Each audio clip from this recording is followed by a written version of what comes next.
امام محمد تقی کی ایک بڑی عجیب روایت ہے، ایسے رو رہے تھے جیسے گھر سے جنازہ اٹھ رہا ہو، ایسے امام نے ماہ رمضان کو رخصت کیا ہے انتہائی گریہ وزاری کے ساتھ۔ خود امام سجاد کی تو پوری دعا ہے ماہ رمضان کو رخصت کرنے کے حوالے سے۔ جی اتنے اچھے ایام ہم سے جا رہے ہیں، ہمیں جو سکھانے، سمجھانے، پڑھانے، تربیت دینے، ہمیں سنوارنے، ہمیں سجانے جو ایام آئے تھے، جو ہمیں انسان بنانے کے لیے آئے تھے، پھر انسانوں کو اللہ کا ولی بنانے کے لیے آئے تھے، پھر ولیوں کو اور ولایتیں دلوانے کے لیے ایام آئے تھے۔ لہٰذا روایت کہتی ہے کہ محشر میں وہ بندہ جس نے 30 روزوں میں سے ایک روزہ چھوڑ دیا ہوگا وہ روئے گا کہ میں نے ایک روزہ بھی کیوں چھوڑ دیا، اس لیے کہ یہاں تو ایک ایک روزے والے کو اتنا کچھ دیا جا رہا ہے، یعنی ایک روزے کا ثواب اتنا کچھ اس کا انعام دیا جا رہا ہے، میں نے ایک بھی کیوں چھوڑ دیا؟ اگر میں نے ایک روزہ نہ چھوڑا ہوتا تو مجھے یہ بھی کچھ ملتا جو روزہ رکھنے والوں کو دیا جا رہا ہے۔ وقت گزر گیا، یا اللہ ہماری کوتاہیوں کا ہمیں اعتراف ہے، ہماری بے توجہیوں کا ہمیں اعتراف ہے، ہم نے اس مہینے کا حق ادا نہیں کیا جیسا ہمارا ہو ہمیں کرنا چاہیے تھا، ہمیں اپنے حساب سے ہی جیسا کرنا چاہیے تھا ہم نے اپنے حساب سے بھی ایسا نہیں کیا۔ قرآن کی تلاوت میں عجلت رہی، دعاؤں کے پڑھنے میں شوق نہیں رہا، روزہ رکھنے میں کھولنے میں ذرا جلدی رہتی تھی کہ کب وقت آئے گا۔ یا اللہ ہمارا تو حوصلہ اتنا ہی تھا جتنا ہم نے ہمارے حوصلہ، ہماری اس کمزوریوں کو، ہماری اس کوتاہی کو اپنی بارگاہ میں اپنے کرم کے صدقے سے تجھے تیرے کرم کا واسطہ دیتے ہیں، تجھے تیرے رحم کا واسطہ دیتے ہیں، تجھے تیرے رحمانیت کا واسطہ، رحیمیت کا واسطہ دیتے ہیں۔ تو ہماری عبادتوں کو نہ دیکھ بلکہ اپنی بے کراں رحمتوں اور بے کراں کرامتوں کو دیکھ۔ تو ہمارے رشتے سے ہمیں نہ دے، تو اپنے رشتے سے ہمیں عطا فرما۔ ہماری جو کوتاہیاں تھیں انہیں نظر انداز کر دے، انہیں برطرف کر دے، اور بہترین اجر و ثواب ہمیں عطا فرما دے۔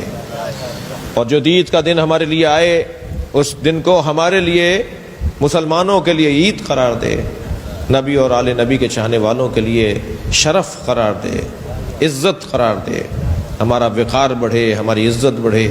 مسلمانوں کا جو وقار زبوں حالی کا شکار ہے، جی وہ وقار جو مجروح ہو چکا ہے، یا اللہ یہ عید جو آ رہی ہے ہمارے وقار کو دوبارہ سے پلٹا دے، ہماری آبرو کو دوبارہ سے پلٹا دے، ہماری عزت میں اضافہ فرما دے۔ ہمارے جو مسائل اور مشکلات اور پریشانیاں، ہر شخص اپنے مسائل سے خوب تیری بارگاہ میں مسلسل دعا گو رہا، ہر شخص اپنے مسئلے تجھے بتاتا رہا۔ یا اللہ ان مسائل، ان مشکلات، ان پریشانیوں کو برطرف فرما دے۔ پروردگارہ ہمیں ہماری زندگیوں میں یہ ماہ مبارک رمضان ہماری زندگی کا آخری ماہ مبارک قرار نہ دے، ہمیں آئندہ بھی روزے رکھنے کا موقع عطا فرما۔ اس دفعہ ہم سے غلطیاں ہو گئیں، کوتاہیاں ہو گئیں، یا اللہ ہم آئندہ نہیں کریں گے، ہمیں ایک دفعہ اور موقع عنایت فرما دے۔ ہمیں یہ تو پتہ ہے کہ جب آنکھیں بند ہوں گی، روح قبض ہو جائے گی، تو ہمیں پھر پلٹنے نہیں دے گا، پھر گنجائش نہیں رہے گی پلٹنے کی، مگر ابھی تو ہمارے ہاتھ میں ہے کہ ہم تجھ سے یہ کہہ دیں کہ اپنی اس سنت کے اوپر کہ ہماری عمر کو لمبا کر دے، تاکہ ہم تیری عبادت کا آئندہ لطف لے سکیں، تیری عبادت کو زیادہ بہتر انداز سے کر سکیں۔ قرآن والوں میں اور اہل قرآن میں ہمیں قرار دے، سال بھر ہم قرآن مجید پڑھتے رہیں، قرآن مجید سے ہمیں دوستی ہو جائے، پیار ہو جائے، یہ توفیق عطا فرما دے۔ ہمارے مرحومین کی روحیں ہماری طرف اس مہینے میں خاص انداز سے دیکھ رہی تھیں کہ میرے بچے، میرے پوتے، میرے پڑپوتے، میرے نواسے، میری اولادیں، میرے متعلقین ہمیں کتنا یاد کر رہے ہیں۔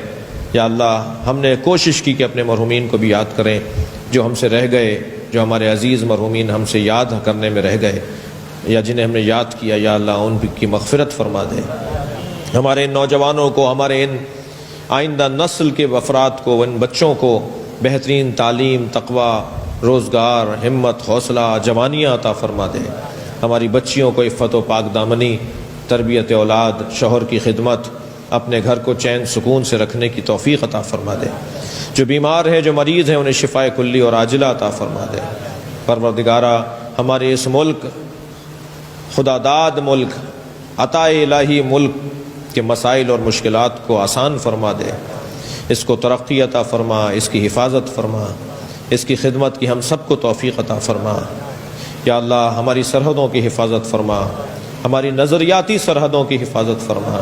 سرزمین نجف، کربلا، سامرہ، کاظمین، مشہد، قم، جتنے مقامات مقدسہ ہیں، خاص طور پہ جناب زینب سلام اللہ علیہ کا مزار اپنے حفظ و امان میں قرار فرمایا اللہ۔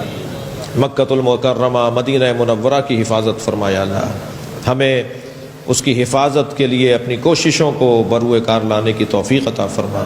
پروردگارہ، ہمارے سارے مسائل کا حل ایک ہی دعا میں پوشیدہ ہے، اگر وہ قبول ہو گئی تو ہمارے سارے مسئلے حل ہو جائیں گے۔